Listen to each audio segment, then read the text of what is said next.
오늘도 주의 말씀 상고할 때 성령께서 말씀의 은혜를 우리 모두에게 베풀어 주시기를 바랍니다. 오늘 우리가 읽은 본문 말씀은 애굽에 내리신 10가지 재앙 중에 네 번째, 다섯 번째, 여섯 번째 재앙인 파리와 악질과 독종의 재앙에 관한 말씀을 읽었습니다. 모세의 지팡이가 뱀으로 변하는 하나님이 모세를 보내신 그 표적, 그것과 마지막 10번째 재앙인 애굽의 장자들이 죽는 그 재앙 사이에 첫 번째 재앙부터 9번째 재앙, 이 9개의 재앙이 있는데 그 9가지의 재앙을 첫 번째부터 세 번째, 네 번째에서 여섯 번째, 일곱 번째에서 아홉 번째 이렇게 세 부류로 묶을 수 있다고 말씀을 드렸습니다. 왜 그렇게 묶을 수 있는가? 각 분류의 첫 번째인 첫 번째, 네 번째, 일곱 번째 재앙들에서는 하나님께서 모세에게 아침 일찍 바로에게 가라 이렇게 말씀하시고 그 다음에 또 내 백성을 보내라 이 말씀을 전하라 하시고 보내지 않으면 어떤 재앙을 당하게 될 것이라 라는 그런 말씀을 하십니다. 그리고 이제 각 항목의 두 번째인 두 번째, 다섯 번째, 그리고 이제 여덟 번째 재앙에서는 내 백성을 보내라 그렇게 또 말씀을 하시죠. 그렇지 않으면 또 어떤 재앙을 당하게 된다. 그리고 각 그 그룹의 마지막인 세 번째, 여섯 번째, 아홉 번째 재앙은 바로에게 가라는 말씀도 없고 또 내 백성을 보내라는 전하라는 말씀도 없고 어떤 재앙이 내려질 것이라는 예고도 없이 일방적으로 하나님께서 모세를 통하여 재앙을 내리셨다라는 것을 말씀을 드린 바 있습니다. 그래서 그렇게 구별할 때 오늘은 바로 이제 그 두 번째 그룹이 되겠습니다. 네 번째, 다섯 번째, 여섯 번째인 파리와 악질과 독종의 재앙이 되겠습니다.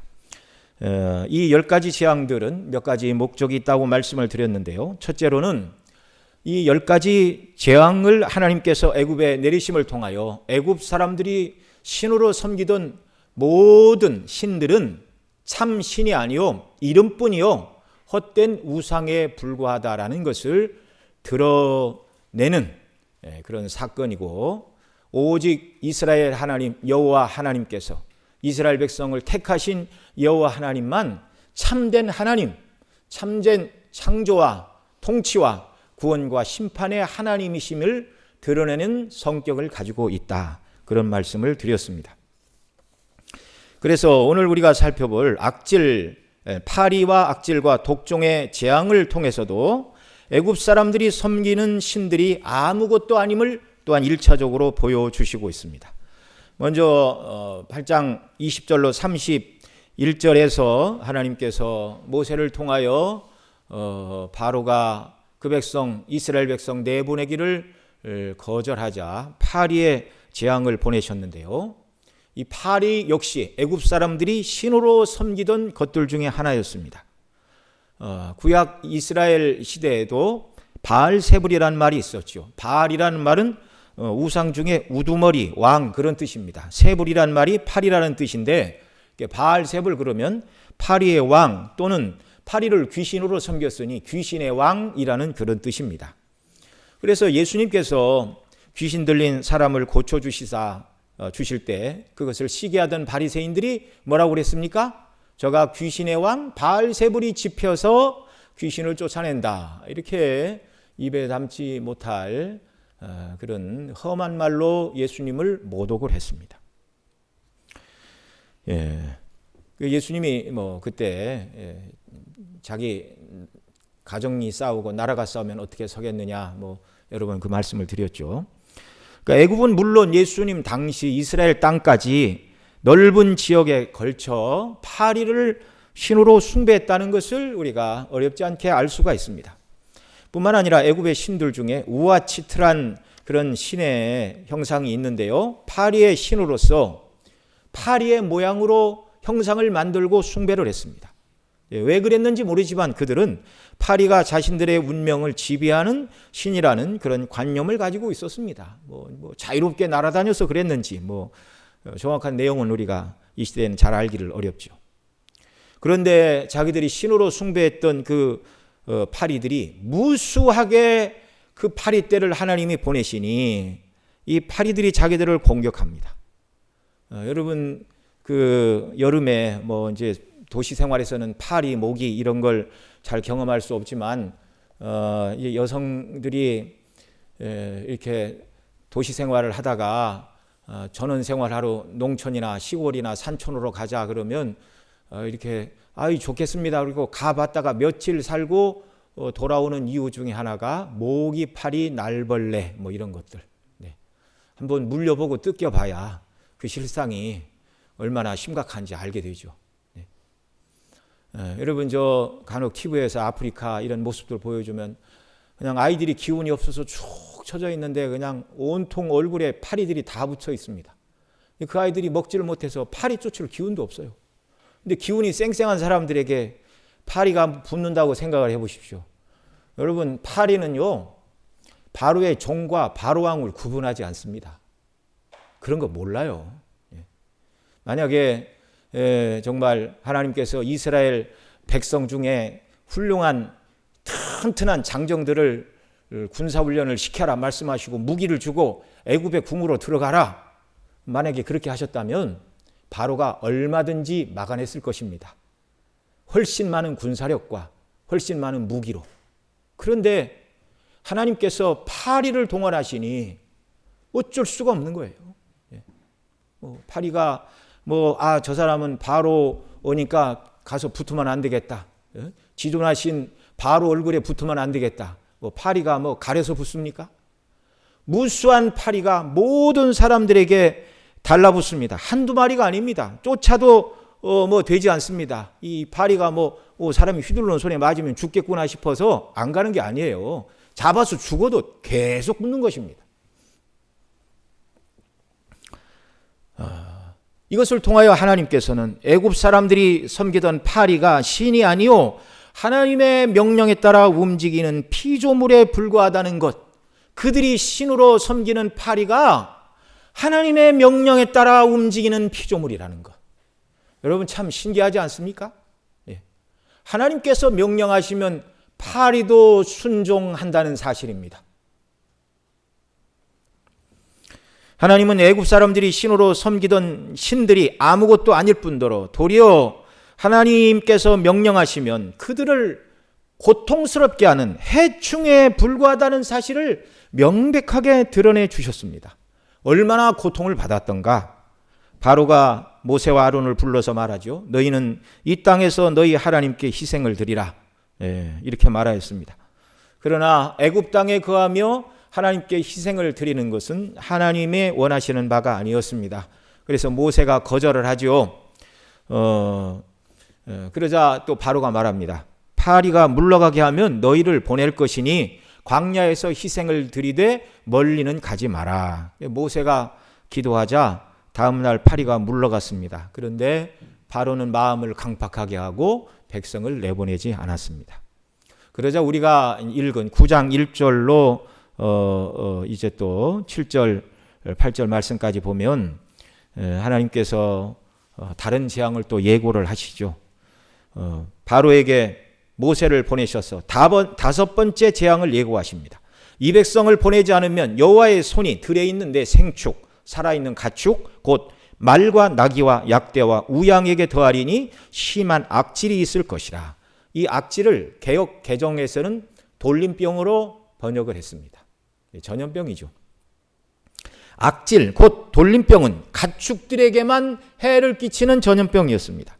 지금 우리나라도 코로나19로 워낙 정신이 없지만 지금 축산업계에서는 아프리카 돼지 열병이 돌고 있어서 지금 양돈 농가들이 바짝 기장을 하고 있고 또 그 축산에 관계된 공무원들이 방역을 하는데 여념이 없습니다. 당시 악질은 오늘날 예를 들어서 소 구제역 그러면 소에게만 발생하죠. 아프리카 돼지열병 그러면 돼지에게만 발생을 하는데 하나님께서 보낸 이 다섯 번째 악질은 모든 생축, 소나 양 한 종류에만 발생하는 그런 질병이 아니라 말과 나귀와 약대, 소와 양 모든 가축들에게 다 적용되는 그런 돌림병이었습니다. 이 살아있는 가축, 생축은 애굽 사람들에게서 매우 소중한 자산이었습니다. 이런 생축들은 고기를 제공하지요, 우유를 제공하지요, 또 양떼들은 양모를 제공하지요, 또 가죽을 제공하지요. 뭐 버릴 것이 없습니다. 재산 목록 중의 1호로서 매우 신성시하는 것들이었습니다. 그래서 이 애굽 사람들은 암소 머리의 모양을 만들어 신으로 섬겼는데 그 신의 이름이 하토르이고, 그래서 이 하토르는 가축의 신이었습니다. 가축을 보호하는 신. 그리고 힘과 풍요의 상징인 숫소의 신도 있었는데 숫소의 형상으로 신을 만들고 아피스라고 불렀습니다. 그리고 하토르와 아피스를 숭배를 했죠. 그렇게 함으로 말미암아 더 애굽이 힘이 있고 풍요로워지고 소와 양떼와 가축들이 더 많은 새끼를 낳아서 번성한 나라가 되게 해달라고 그런 신들을 만들어 놓고 섬기는 사람들이었습니다.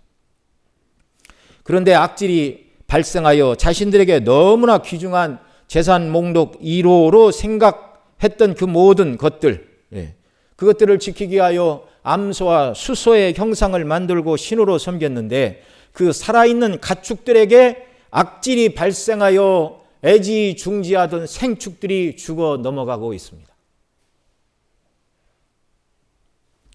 이것을 통하여 여호와 하나님은 애굽 사람들이 섬기는 파리의 신뿐 아니라 암소의 형상, 숫소의 형상으로 섬기던 모든 신들이 이름뿐이요 헛것임을 또한 드러내주고 계십니다.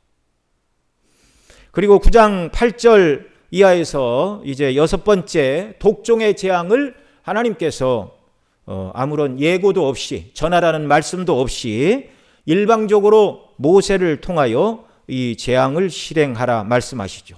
그래서 이 독종의 재앙은 모세와 아론에게 풀무의 채 두 움큼을 가지고 모세가 바로의 목전에서 하늘을 향하여 날려라, 하늘을 향하여 뿌려라. 이 재가 온 애굽에 티끌이 되어 애굽 온 땅의 짐승은 물론 이제 사람에게까지 이 티끌이 붙어서 독종이 발하게 될 것이다. 이렇게 말씀하십니다. 개역 개정에서 이 독종이라는 말은 악성 종기로 번역을 하였습니다. 9장 10절 이하에서 모세와 아론이 여호와의 말씀대로 하자 그 재가 애굽 온 땅에 티끌이 되어 애굽 온 땅의 사람과 짐승에게 붙어서 독종 곧 악성 종기가 이제 발생을 하게 되었습니다. 가려워 긁고 고름이 생겨 짜고 열이 오르고 그 결과 9장 11절 말씀을 보면 우리 11절 말씀 함께 같이 읽어보겠습니다. 시작. 술객들도 독종으로 인하여 모세 앞에 서지 못하니 독종이 술객들로부터 애굽 모든 사람들에게 발하였음이니라. 아멘. 당시 술객들의 주 임무는 술법으로 마술을 부리는 것보다 먼저 그들의 술법으로 병을 고치는 일을 하는 사람들이었습니다. 오늘날도 밀림 속에서 전통적으로 내려오는 부족 생활을 하는 원주민들이 있죠. 간혹 이렇게 TV 같은 데서 그분들을 이렇게 소개하는 걸 보면 그 부족의 추장도 있고 또 빼놓을 수 없는 사람들이 주술을 행하는 사람들입니다. 이제 우리나라는 이제 무당 이렇게 번역을 하는데 어떤 독한 술에다가 약재를 넣고 아픈 사람에게 마시고 자기도 먹고 불을 피우고 그 앞에서 막 춤을 추고 병을 치료한다. 그런데 그런 사람들은 또 믿고요. 그런 일을 행하면 심리요법인지 몰라도 덜 아픈 사람들이 일어나는 일도 있다고 합니다. 네. 독한 술을 먹이면 제정신이 아니겠죠. 애굽의 술객들은 병을 치료하는 자들이었는데 이 애굽의 치료자들인 술객들에게 독종 곧 악성 종기가 그들에게 발생을 하여 감히 모세 앞에 서지도 못하고 바로가 자랑하던 애굽의 모든 술법과 술객들이 다 무력화되고 있는 모습입니다. 지금껏 바로가 자랑하고 의지하던 모든 애굽의 체계, 애굽의 신들, 애굽의 술법, 술객들 이 모든 것들이 차곡차곡 무너지며 무용지물이 되어가고 있습니다. 오직 하나님의 살아계심과 영광과 권세만 드러나고 있습니다. 당시 애굽인들은 질병 예방을 위해서 세크멘트라는 신을 섬겼고, 또 병든 자를 치료하는 신으로 수누라는 신을 섬겼고, 의술의 신으로 이모텝을 숭배했다고 하는데, 그런데 하나님께서 보내신 독종, 악성 종기로 인하여 악질에서 살아남은 얼마 되지 않은 짐승들에게, 그리고 애굽의 모든 사람들에게 이 종기가 발생하여 사람들이 두려눕고 술객들도 꼼짝하지 못하는 이 모습들입니다. 애굽 사람들이 섬기던 신들이 얼마나 무능하고 애굽이 의지하던 것들이 얼마나 쓸모없고 쓸데없는 일들인가 하나님은 명백히 보여주신 것입니다. 바로는 자기의 모든 기반이 다 무너지는 것 같은 그런 허무함을 느꼈을 것입니다. 그들이 섬기던 치료와 예방의 신들도, 그들이 가지고 있던 의술도 모두 쓸모없는 것으로 하나님께서 만드셨습니다. 오직 하나님께서만 만유를 창조하시고 통치하시고 죄인을 심판하시고 택한 백성을 구원하시는 분이심을 애굽의 바로의 궁전에서 명확하게 드러내 주고 계신 것입니다. 자, 지금까지 드린 것은 이제 네 번째, 다섯 번째, 여섯 번째 재앙의 성격과 그로 말미암아 빚어진 일, 그들의 우상이 아무것도 아니고 하나님께서만 참 신이라는 것, 참된 한 분 하나님이라는 것을 드러내 주신 사건이었는데, 그런데 애굽 사람들과 심지어 가축과 짐승도 파리와 악질과 독종으로 고통을 받으며 그들이 섬기던 신들이 가짜요, 그들이 의지하던 모든 것들이 쓸모없는 것임을 드러내 주시고 있을 때, 놀랍게도 이스라엘에 거하던 땅에는 파리와 악질과 독종으로 인하여 전혀 고통을 당하지 않았다는 사실입니다. 파리 재앙 때부터, 네 번째 재앙 때부터 하나님께서 이스라엘 백성과 애굽을 구별하여 주시고 있습니다. 우리 8장 22절, 23절 화면에 좀 띄워주시기 바랍니다. 함께 읽습니다. 시작. 그날에 내가 내 백성에 거하는 고센 땅을 구별하여 그곳에는 파리떼가 없게 하리니 이로 말미암아 나는 세상 중에 여호와인 줄을 내게 알게 될 것이라. 내가 내 백성과 내 백성 사이에 구별을 두리니 내일 이 표징이 있으리라 하셨다 하라 하셨고. 아멘. 이 네 번째 재앙부터 하나님께서 애굽과 이스라엘, 하나님의 백성인 내 백성 이스라엘과 바로의 백성인 내 백성, 이 바로는 사단의 상징이죠. 그러니까 하나님께서 하나님의 구원받은 자녀들과 사단의 자녀들을 하나님께서 지금 구별하고 계십니다. 구별하셔서 파리 재앙부터 하나님의 백성들에게는 이 모든 재앙이 임하지 않게 보호하고 계신다는 사실입니다. 다섯 번째 재앙인 악질, 곧 가축의 돌림병의 재앙에서도 이스라엘의 생축과 애굽의 생축을 구별하여 주셨습니다. 9장 4절로 7절 말씀, 또 우리 함께 그 부분만 같이 읽어보겠습니다. 시작.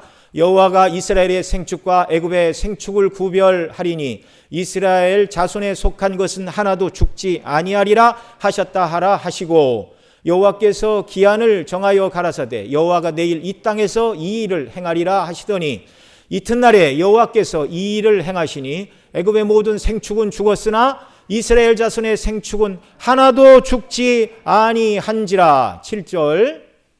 바로가 보내어 본즉 이스라엘의 생축은 하나도 죽지 아니하였더라. 그러나 바로의 마음이 완강하여 백성을 보내지 아니하니라. 아멘. 참으로 놀라운 일이죠. 그리고 여섯 번째 재앙인 독종, 곧 사람과 짐승에게 티끌이 붙어 악성 종기를 일으키는 재앙도 9장 9절에 보면 그 재가 애굽 온 땅에 티끌이 되어 애굽 온 땅에 사람과 짐승에게부터 독종이 발하더라. 애굽 사람들에게만 그런 일이 있었다라고 말씀하고 계십니다. 이렇게 네 번째 재앙 이후부터 하나님께서는 애굽과 이스라엘 백성들을 구별하시어 애굽에는 재앙을 내리시고 이스라엘 백성들에게는 이 재앙이 임하지 않도록 구별하여 주셨습니다. 이 뒤에 이제 7번째 재앙인 우박 재앙에서도 고센 땅에는 내리지 아니하였더라 그렇게 말하고요. 9번째 재앙인 흑암의 재앙도 이스라엘 자손이 거하는 곳에는 광명이 있더라. 이것으로 미루어 보아 8번째 메뚜기 재앙에서도 이스라엘 백성들이 해를 당하지 않았다는 것을 우리가 얼마든지 유추할 수 있습니다. 그러나 첫 번째 재앙에서부터 세 번째 재앙이 이제 하나님께서 애굽에 그 재앙을 나타내실 때는 이스라엘을 구분하셨다라는 얘기가 없습니다. 그러니까 이스라엘 백성들도 첫 번째, 두 번째, 세 번째 하수가 피가 되고 개구리가 올라오고 그 다음에 이제 하나님께서 애굽의 먼지 티끌을 이로 만드시는 이 재앙에 어느 정도 이스라엘 백성들도 고통을 당했을 것이다. 우리가 그렇게 추정을 할 수가 있습니다. 그러면 여러분 첫 번째로부터 세 번째 재앙은 이스라엘도 같이 당한 것으로 볼 수 있는데 왜 그렇게 하셨는가? 이 10가지 재앙은 예수님 재림하실 때 죄인들에게 내리시는 심판의 미리 복이라고 말씀을 드렸는데요. 첫 번째, 두 번째, 세 번째 재앙이 이스라엘 백성들에게도 내려졌다면 이것은 인간의 죄로 인하여 당하는 심판이 이스라엘도 일반이라는 것을 가르쳐 주시는 사건입니다. 하나님 앞에서 짓는 모든 죄는 애굽인이 짓는 죄나 이스라엘 백성이 짓는 죄나 하나님이 정하신 사죄의 방편을 통하지 않으면 똑같은 죄라는 사실입니다. 유대인이나 애굽인이나 그 자체로는 모두 하나님 앞에서 심판받아야 될 죄인이라는 사실을 첫 번째, 두 번째, 세 번째 재앙 속에 이스라엘이 함께 참여하는 일을 통하여 죄는 이렇게 무섭구나. 특별히 첫 번째 하수가 피가 되는 재앙, 이건 이제 피의 심판을 말씀하는 것이다라고 말씀을 드렸는데요. 이스라엘을 구원하심이 이스라엘의 선함이나 의로움 때문이 아니라는 것을 하나님께서 그들도 몇 가지 재앙에 참여하는 일을 통하여 우리도 이 죄로 말미암아 실제로는 하나님의 진노와 형벌 아래 있는 자이구나, 이걸 느끼게 해 주신 것이고요. 그리고 이제 네 번째 재앙부터는 구별하여 주십니다. 그러면 왜 하나님은 네 번째 재앙인 파리 재앙부터 그 백성들이 재앙을 면하도록 구별하여 주고 계신 것입니까? 그 이유는 그들이 받아야 될 그 모든 죄에 대한 저주와 형벌이 그들 이스라엘 백성이 아니라 다른 곳에 내려질 것이기 때문에 그렇습니다. 애굽과 이스라엘을 구별하신다는 말씀이 처음 나온 8장 22, 23절, 특별히 23절 보면 내가 내 백성과 내 백성, 하나님의 백성과 바로의 백성 사이에 구별을 두리니 라고 하나님 말씀하시는데요.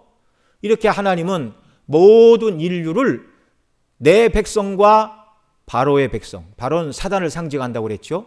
그러니까 하나님의 백성과 사단의 백성으로 하나님은 구분을 지으십니다. 언제부터? 아담과 하와가 선악과를 따먹고 범죄한 이후부터 하나님은 모든 인류를 이 두 부류로 나누셨습니다. 창세기 3장 15절에 보면 하나님이 뱀 곧 사단에게 너의 후손과 여자의 후손이 원수가 되게 하리니, 일반 역사가들은 새 속의 역사를 자기 나름대로 이렇게 저렇게 정의를 내릴 수 있지만 구속사, 하나님이 택한 백성을 구원하시는 구속사의 관점에 보면 하나님의 백성과 마귀의 백성의 영적 싸움입니다. 이 땅은.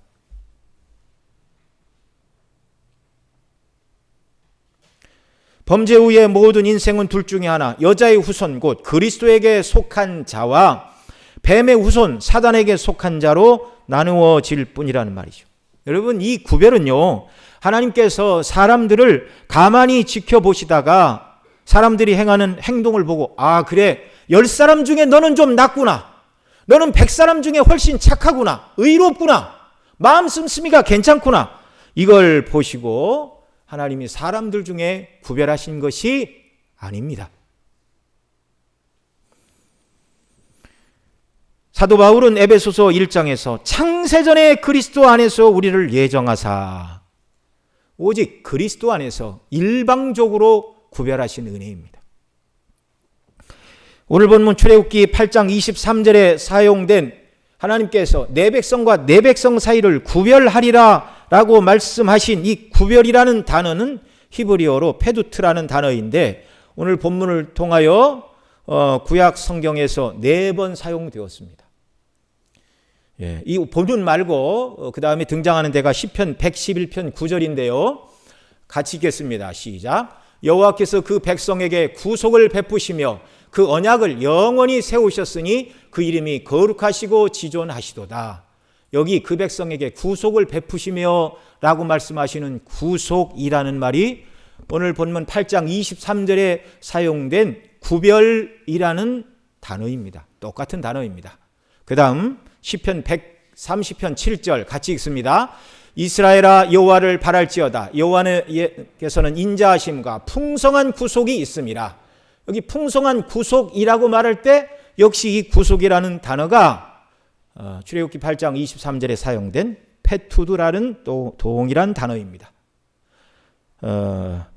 오늘 본문 이후에 세 번째 이 단어가 사용된 것은 이사야 50장 2절인데요. 또 같이 읽습니다.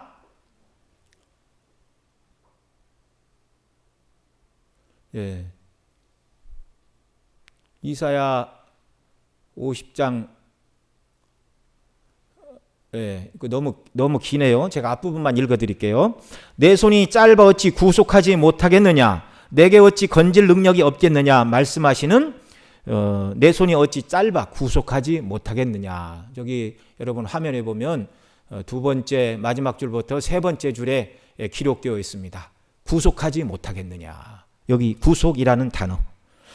이렇게 오늘 본문 23절에서 여호와 하나님께서 내 백성과 너의 백성에게 구별을 두리라 사용하실 때 이 구별이라는 단어가 다른 본문에서 3번 더 사용됐다는 것을 우리가 살펴보았는데, 바로 구속이라는 단어로 다른 곳에서는 번역을 하였습니다. 그러니 23절 말씀을 이렇게 읽어도 됩니다. 내가 내 백성과 내 백성 사이에 구속을 두리니. 이 페두트라는 단어의 본래적인 뜻은 속전입니다. 영어로는 랜섬, 몸값을 말하지요. 노예를 사낼 때 죗값을 대신하여 지불하는 속전을 말합니다. 하나님께서 내가 지금 나의 백성 이스라엘과 바로 너의 백성 사이를 내가 속전을 주고 구별한다라는 말씀입니다. 이 구별이 명확하게 드러난 것은 10번째 재앙이 내려질 때였습니다. 이스라엘 백성들이 사는 집에 죽음의 사자가 지나간 것은 문 인방과 설주에 어린 양의 피를 발랐기 때문이죠. 그 피가 속전으로 치러졌습니다. 이스라엘 백성의 장자의 목숨을 대신하여 어린 양이 죽고 그 피로 속전이 치러졌기 때문입니다. 물론 그것이 완전한 속전은 아니죠. 우리는 그 속전이 무엇을 의미하는가를 너무나 명확히 잘 알고 있습니다. 그리스도의 보혈의 피입니다. 이 구별, 이 속전은 이스라엘이 무엇을 잘해서 주어진 것이 아닙니다. 하나님의 선택과 은혜로 일방적으로 부어진 은혜입니다.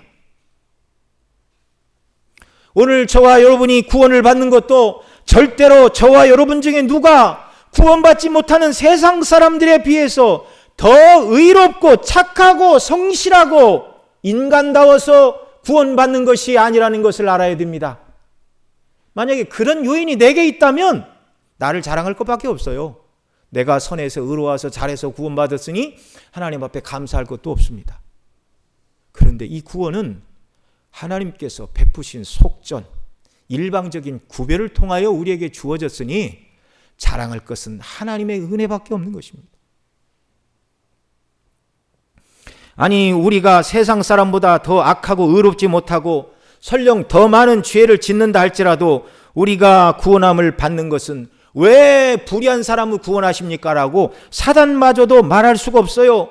지옥에 가 있는 저 사람보다 죄를 덜 지은 사람이 있는데 죄가 더 많은 저 사람을 왜 하나님께서 자녀 삼으시고 천국으로 보냅니까? 라고 사단이 항의할 수 없어요. 왜냐하면 하나님께서 우리를 구별하여 주셨습니다. 속전을 주시고 속전을 주시고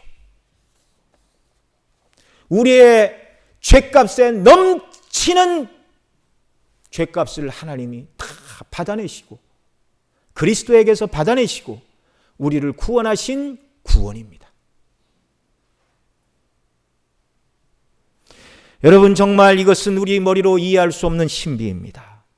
자격 없는 자들에게 일방적으로 베풀어진 죄인을 불쌍히 여기는 하나님의 긍휼의 은혜입니다.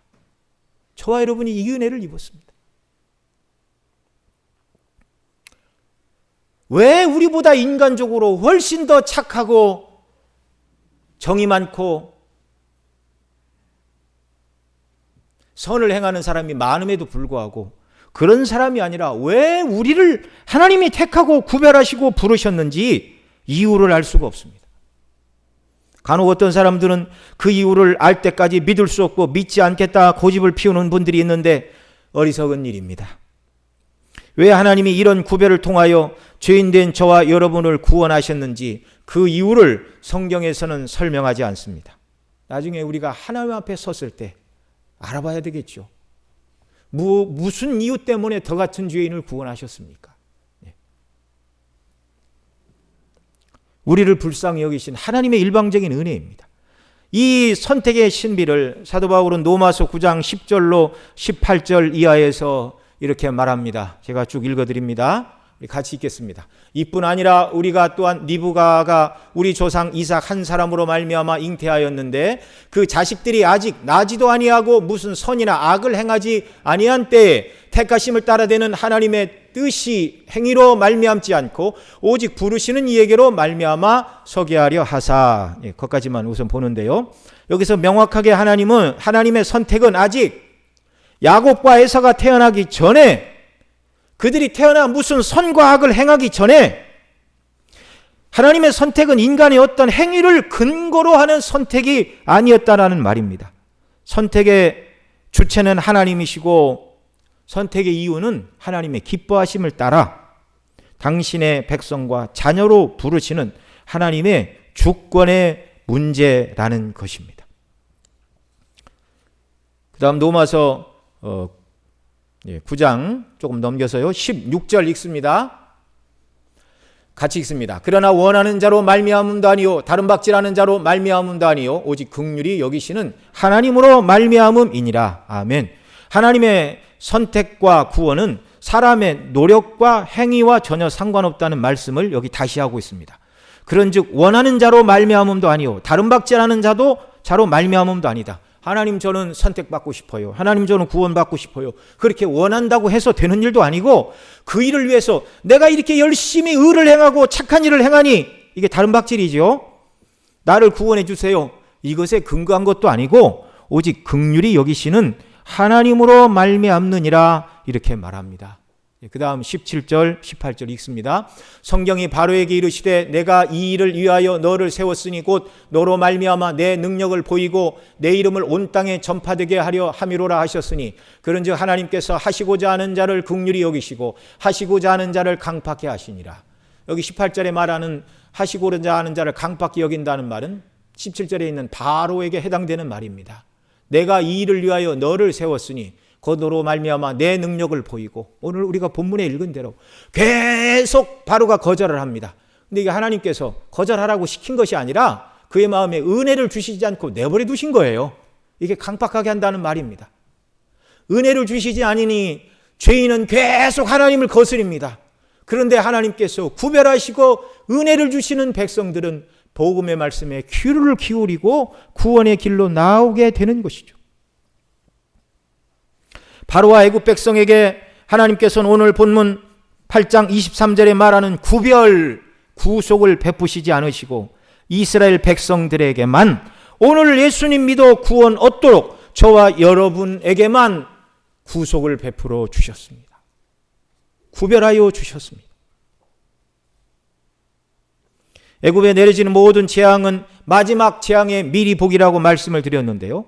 출애굽 당시 애굽에 내려졌던 10가지 모든 재앙들이 애굽의 죄에 대한 하나님의 진노와 심판으로 그들이 멸망한 것처럼 우리 예수님 재림하시는 날 예수님 믿지 않고 하나님을 거역한 모든 죄인들에게 이 하나님의 진노는 다 쏟아지게 되고 그들은 영원한 형벌, 두 번째 사망인 불못에 떨어져 영원토록 하나님의 진노와 그 죄에 대한 심판을 받아야 할 것입니다. 그런데 구별하심을 입은 저와 여러분은 그리스도 안에서 새하늘과 새 땅에 올라가 우리를 구원해 주신 그 은혜의 영광만 높이고 찬미하게 될 줄 믿으시기 바랍니다. 이걸 견고히 붙들 때 여러분이 지금 당하고 있는 인생의 난제와 슬픔과 고난은 아무런 문제도 되지 않는 줄 믿습니다. 정말 믿는다면, 이걸 정말 믿는다면 인생의 약간의 어려움이 도대체 무슨 문제라는 말입니까? 영원한 형벌과 진노와 저주를 면한 자들입니다.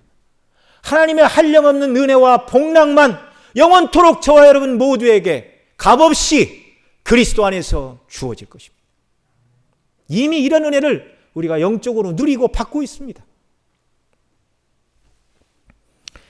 여러분, 왜 이런 사랑을 우리에게 베풀어 주셨는지, 왜 속전을 주시고 우리를 구별하사 우리 죄로 인하여 형벌과 저주와 재앙과 멸망을 당하지 않도록 하나님께서 구속하시고 구별해 주셨는지 그 이유를 우리는 알지 못합니다.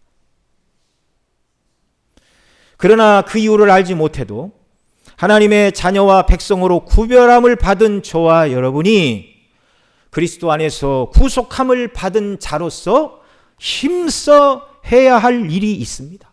그게 무엇이죠? 하나님이 구별해 주셨으니 구별된 삶을 사는 것입니다. 구별하여 주셨으니 구별된 삶을 사는 것입니다. 오늘 우리가 읽은 출애굽기 8장 25절에 보면 바로가 파리떼로 인한 재앙을 인하여 모세와 아론을 불러서 이렇게 말하지요. 너희는 가서 이 땅에서 너희 하나님께 희생을 드리라. 이 말에 모세가 뭐라고 그럽니까? 26절 그리하면 불가하니다.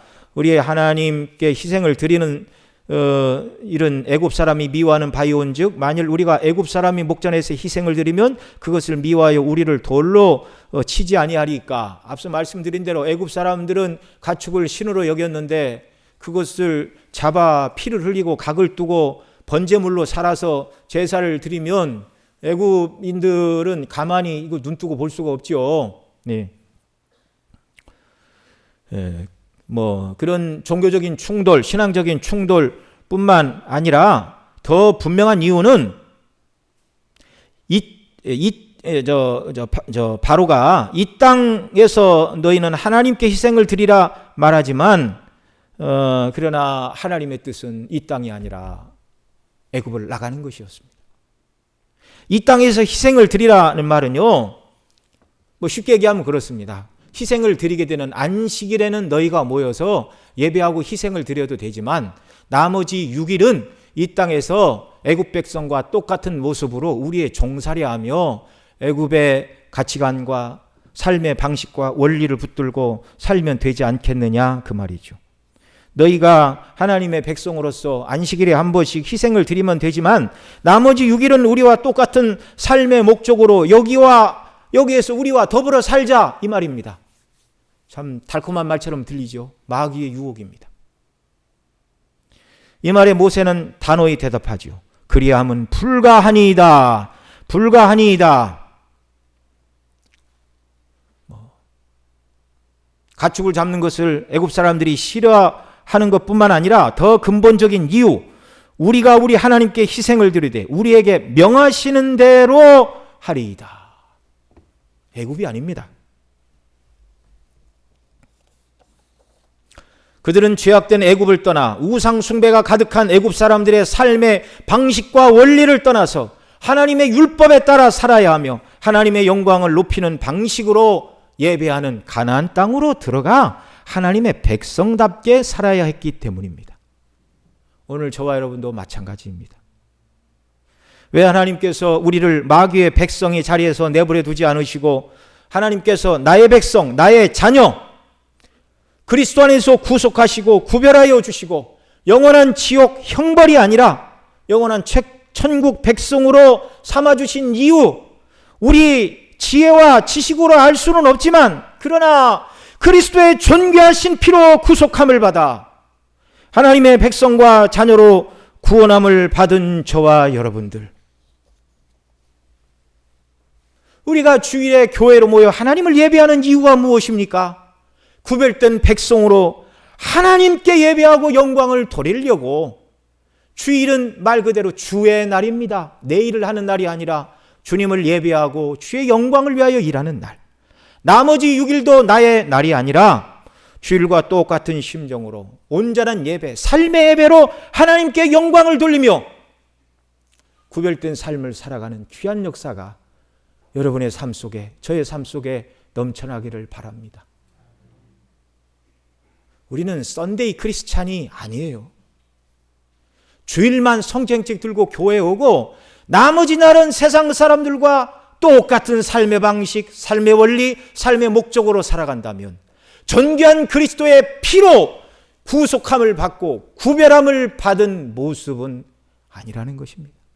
하나님께서 우리에게 기대하는 모습은 아니라는 것입니다. 주일에와 하나님을 예배하는 심정으로 나머지 날도 주님 안에 거하고 주 뜻대로 순종하고 주님을 사랑하며 매일을 살아가는 구별된 백성, 이 모든 백성, 저와 여러분 모두가 되시기를 바랍니다. 기도하겠습니다. 하나님 아버지, 고맙고 감사합니다. 죄인 괴수들을 그리스도의 피로 값주고 구속하시고 구별하여 주셨습니다. 저주와 형벌은 다 지나갔고 이미 영적으로 우리는 그리스도와 함께 하나님 보좌 우편에 앉았느니라고 사도 바울이 말씀하였는데, 이 영광과 권세가 얼마나 큰가를 알게 해 주시고 구별함을 받은 자답게, 그리스도의 존귀한 피로 구속함을 받은 자답게 거룩함으로 주 앞에 나와 예배하게 하시고 거룩함으로 일상의 삶을 주 앞에 드리는 저희들이 되게 하여 주시옵소서. 우리 구주 예수님의 이름으로 기도드리옵나이다. 아멘.